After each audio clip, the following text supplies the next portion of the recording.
Hey guys, 7th here. Well, today's my off day, and 8th is off for spring break. And Arsenal's been asking me a lot of questions about collecting and how I do things and games I'd recommend and where do I find deals and etc, etc. And I've been watching a lot of Game Chasers lately, and I really love their channel, mainly because they do a lot of the same things and use a lot of the same little tricks that I do. And so I figured, why the hell not? So, I'm off, and 8th is off for spring break. The wife's at work, and I got the debit card. So we're going sniffing for game deals. Y'all can come along. Let's go. Sorry for the quality, but I left my damn camcorder at home, so we're using the iPhone today. We're parked in front of the Kangaroo gas station, and me and 8th are going deals swapping, deal hunting. We're going to be hitting up Gamers Alley, Value Village, the Goodwill, the Big Lots, and anything else that we hit in hopes of finding some cheap-ass games. So, join along with us, shall you? Are you ready, 8th? Let's go find some deals. Alright, we're at Value Village. We're going to check this out. It's a kind of an old thrift store / department store thing, and sometimes you can find deals in here. Just going to show them. Arsenal was asking about what me and 8th and what we do when we go hunting for games. So we're going to go in here and we're going to see if we can sniff some stuff out. Let's go. First stop. Let's go. Now here's something I've never seen in here before. Bags of VHS tapes. They look like they were bagged up at random, like Dinner in the Ritz with postcards from the Edge and Cocoon. That sounds like a fun night. Oh shit, this place has gone downhill since I was in here last time. Let's keep looking. Here we have an air hockey table. Air hockey's some fun shit, don't you think so? 8. Not what it came here for, no. We're here to sniff out games, and this is a game, but not the kind we're sniffing for. So let's keep on looking. Let's go down here and see what we got down here. Okay. This looks like a bunch of 8-track tapes. A couple old records.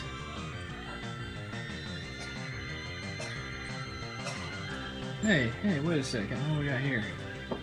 What is this? It's the disc 2, the PC version of The Hobbit. Huh. The disc 2 of the PC version ain't gonna do me no good. Rainbow Six. Mission Pack for PC. No, it's not. NBA Live 2005 for GameCube. Was at some point bought for $8 at the GameStop. No, thank you. I guess this is a strikeout. On to the next place. I think we may have found something for additional game storage, 8th. What do you hear? Taters and onions. So, there's where you put your taters, and that's where you put your onions. And for some stupid reason, it has a pineapple with the word ISIS next to it. I'm not going to try to explain that shit. ISIS pineapple. Okay. Moving on. Alright, so Value Village was a bust. Value Village, they're kind of hit and miss. It just depends on when you catch them. I've been in there when there's been boxes of NES and old Genesis games and consoles, and I've been in there like today when there was nothing but scraps, and even the scraps were just scraps and scraps of scraps. So next we're going to the Goodwill. We'll see what kind of luck we have in there. What do you think, 8th? Hopefully we have better luck in Goodwill. Yeah, because there wasn't shit in there. Alright, on to the next. On to Goodwill. Goodwill. Now, Goodwill's not as good as it used to be because they've started to get smart. Used to, you could go in here and they just slap $2 and $3 on everything they got. One time I went into a Goodwill and I found a copy of Operation Secret Storm on NES for $2. Back then it was worth 50. But nowadays they actually price check this stuff, so sometimes you can find a deal and sometimes you can't. One good thing to do when you're in a Goodwill is instead of just looking at what's in the case, go back to the music section, because sometimes they'll stick CD-ROM games in there thinking they're music discs. So we're going to check it out and see what we find. What did you find there, Eighth? It was on the floor and I accidentally stepped on it. And you found it on the floor, you stepped on it, and your first inclination was to stick your hand in it? It was a glove. Why not? You have AIDS now. No, I don't. I see here, this is the DVD and music section, and apparently Pirates of the Caribbean for PC is considered a music disc or a movie. Sometimes you can find stuff back in this section because they don't know what this stuff actually is. And sometimes you'll find them just in stuff like this. Like here's interactive Disney, which isn't a game, but it's not a music CD either. You just kind of have to look through the stuff and see what you got. Like here's some kind of a translation type deal.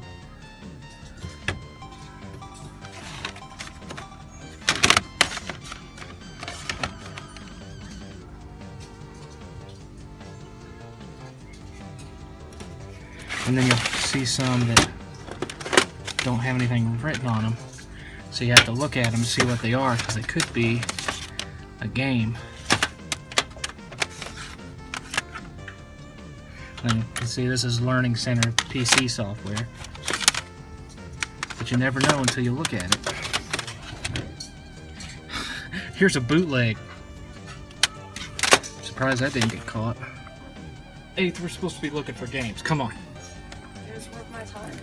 This was worth your time? Yes. So was that thing. It's got a battery slot, so it must do something. Maybe the eyes twitch or something. It's 99 cents. You want it? Sure. You put it on display in your... And what is this thing? I don't know. We're supposed to be looking for games. What is this crap? Oh, I'm a scary bear. I'm gonna get you. It looks like it's sharper image. It's like some perverted bear coffee maker. What the hell is this thing? Check it out. It's a bear with rear entry. We're checking out things in the Big Lots, and this is not normally the first place you would think of when sniffing for games. But every now and again, they'll get a shipment of Wii games or PS2 or DS, and I've come in here and found $20 games for $2. So I always stop by here when we're sniffing stuff out. Not what I was looking for, but I found me a little cheap $10 pair of Polaroid headphones for work. I've got a pair of headphones I use at work, a pair of Sony's I bought when I was working at Circuit City over 20 years ago. They finally broke on me, and I just need something cheap to have at work. Fits the bill, 10 bucks. Knockoff Transformers are always fun. $15 for convertible space bots. Ford GT. They have robot leaders next to them. You gotta love knockoff toys. Man, the Big Lots bathrooms kick ass.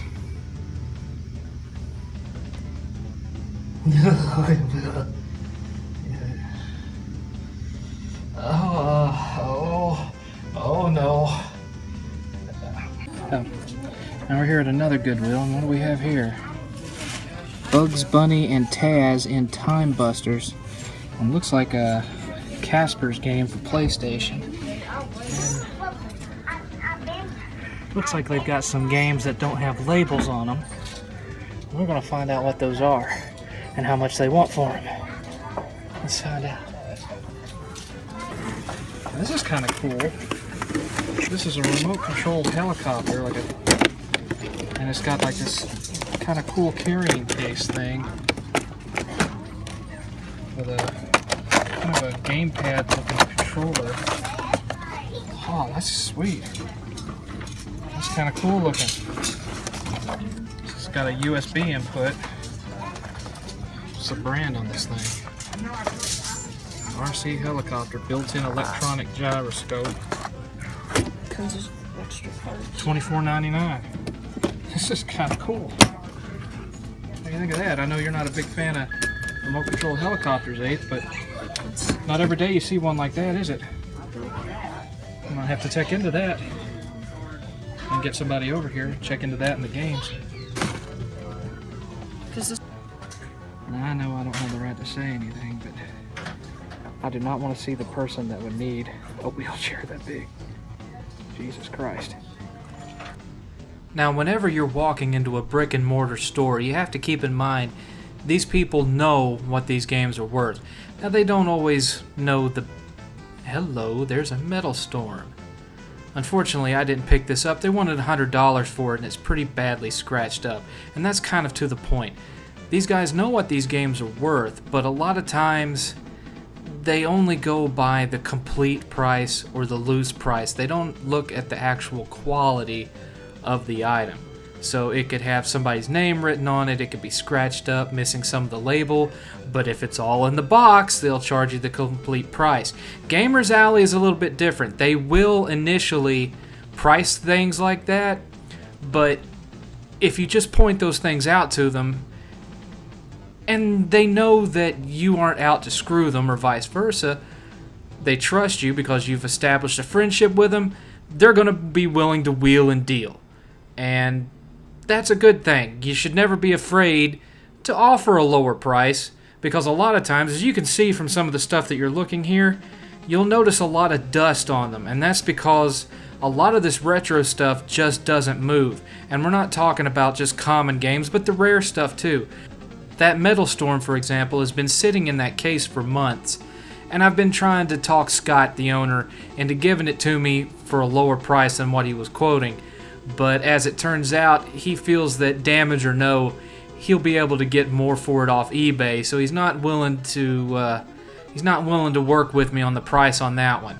So I can understand that because of the way eBay works, but still, it's in the condition that it's in, that game's not worth $100. Usually, Scott will work with me on stuff, but on that one, he's being a little bit firm. There's also a Felix the Cat in there that's marked $54.99. Felix the Cat is an uncommon, and it's not that bad of a platformer for the NES, and it's in really good condition, but it's been in there for a long time. It's not going anywhere, and the longer those games sit untouched like that, the more likely a brick and mortar store like this is going to be willing to work with you on the price, especially if you bundle up and offer to buy multiple games. A lot of times they'll cut price down because you're buying more than one item. So never be afraid to try to bargain with them.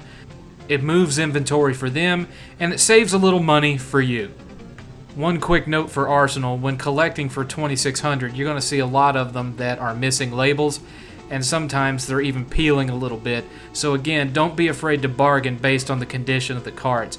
It's more common to find a 2600 cards with the labels damaged, stained, missing altogether than complete and looking pristine. So get used to that idea if you're going to be getting into 2600 game collection. Alright, final tally. How do we do? Well, we didn't find shit at Value Village. We didn't find shit at the first Goodwill, so we'll start off with Big Lots. Got me this Polaroid headset for $10. That'll do me good for work. And for some reason, 8th decided that he just had to see this movie again, so he got Don't Mess with the Zohan for $3. So there's $13 for a decent pair of headphones and a shitty Adam Sandler movie. Moving on! Now, it was certainly a bust at the first Goodwill, but I really caught them unawares at the second Goodwill. So as you can see, these are not complete, and they're not exactly great games, but they're ones that I was missing from my collection.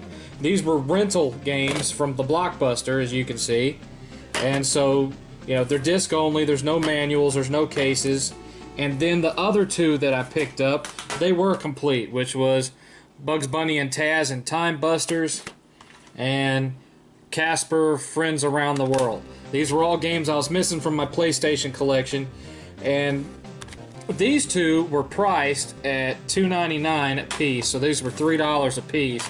But these had no price on them. And I told the guy, I'll give you $1 each for all 5. And he said, well, they're PlayStation games. PlayStation games ain't worth nothing. And they're missing their boxes, so sure, I'll give them to you for $1 a piece. So I got all 5 of these for $5. I can make custom cases that'll look really good on the shelf. They were missing, and then I got these for $2.99 a piece. So I got 7 PS1 games I was missing for $11. We'll take a look and see how that panned out.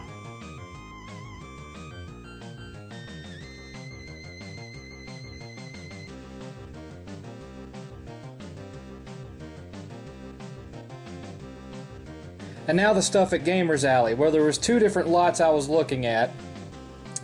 The first one was this. This is a disc-only copy of Lunar Silver Star Story Complete for the PS1. Again, it's disc-only. Don't have the soundtrack disc to it. Don't have the box. Don't have the manual or all the cool working design stuff.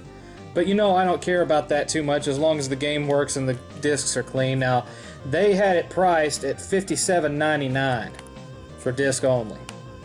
And I also found this in the case, which this is Superman for NES. This is an uncommon for the system. It can be kind of hard to find, but it had rental stickers on it. So it wasn't in pristine condition. And so I talked him into giving me a deal on this, so I got both this one and this one for $39. So I got both of these for cheaper than what they wanted just that one for. And then we had Dead or Alive 2, which was, they had it priced at $14 for the Dreamcast, and Power Stone for the Dreamcast that they had priced at $41.99. I ended up talking them into giving me both for $40, so did good there. So you're talking about, you know, Power Stone, Dead or Alive, Superman, and this. And after all the other discs, he also gave me an overall discount, because I told him, well, what will you give me if I just buy all of these in a bundle? So, you know, I bought this one, and Superman, and Dead or Alive 2, and Power Stone, and he gave all 4 of them to me for $72. So, you know, he gave me another $8 off of what we had agreed on. So, good deal on all 4 of those. And then, on my way out, I happened to have an extra $5 in my pocket, and I noticed this one sitting on the shelf, which this is Robin Hood, Prince of Thieves for the NES. It's got kind of a overhead RPG, almost Zelda-ish feel to it. It's actually a pretty good licensed game. If you've never played it, it's pretty good. And they wanted $5.99. Well, I only had $5 cash on me after everything else that I'd spent, and so I said, would you give me, I've got 5 left, what would you do with me on this one? And he ended up giving it to me for $3.99. So he gave me he knocked another $2 off of it so that I could walk out the door with it. So there you go. That's everything that I got from Gamers Alley. So let's take a look at the tally here.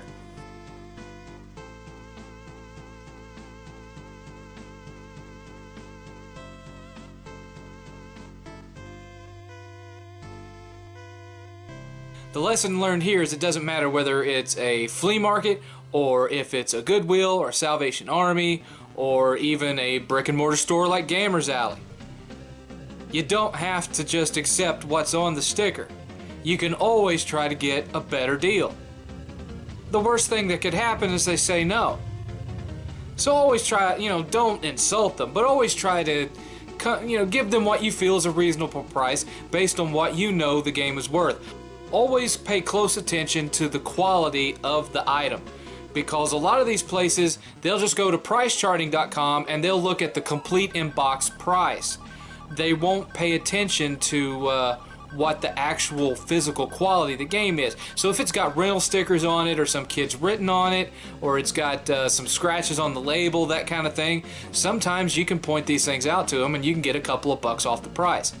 So don't be afraid to barter.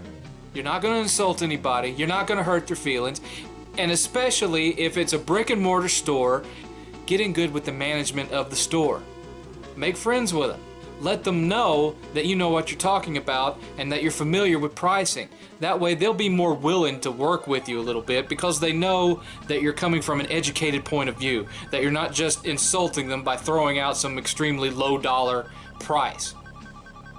You'd be surprised how little courtesy and some loyalty to the store, how far that will take you. You'd be surprised. At any rate, fellow collectors, happy sniffing. This is 7th.